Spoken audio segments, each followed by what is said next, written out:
আপনার পরামর্শ কি?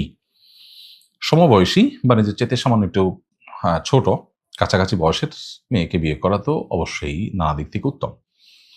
পারস্পরিক বোঝাপড়া যেন ভালো হয়, সৌহার্দ্যপূর্ণ সম্পর্ক যেন তৈরি হয়, এর জন্য এটা সহায়ক হয়। এ কারণে নবী করিম সাল্লাল্লাহু আলাইহি সাল্লাম তার একজন সাহাবীকে যখন শুনেছেন যে তিনি বিবাহ করেছেন একজন আ বিধবা নারীকে, যার আসলে একাধিক বাচ্চা হয়েছে, বিধবা বা তালাকপ্রাপ্ত এমন কোন নারীকে বিয়ে করেছেন।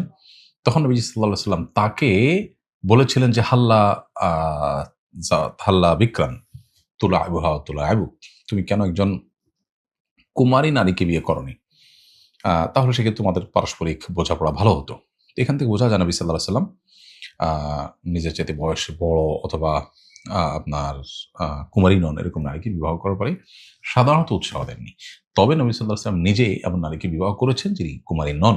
আবার সাহাবীরা অনেকে করেছেন। এখান থেকে বোঝা যায় কাউকে যদি আপনি বয়সে আপনার চাইতে বেশি হয় বা তালাকপ্রাপ্তা বা তার আরো সন্তান-সন্ততি আছে, এরকম নারীকে আপনি বিবাহ করেন এই জায়গা থেকে যে তিনি আশ্রয়হীন কিংবা আ তার বিবাহ হয়তো হচ্ছে না। সেই জায়গা থেকে আপনি তার প্রতি আন্তরিকতা বা সহমর্মিতা প্রদর্শন করতে গিয়ে যদি তাকে বিয়ে করেন, সে কারণে সেটা আবার উত্তম হবে। সেটা হবে আপনার ওই সহমর্মিতার মানসিকতার কারণে সওয়াবটা বেশি হবে। সেটা ভিন্ন বিষয়। সাধারণ অবস্থাতে সমবয়স্ক হওয়াটাই শ্রেয় এবং উত্তম।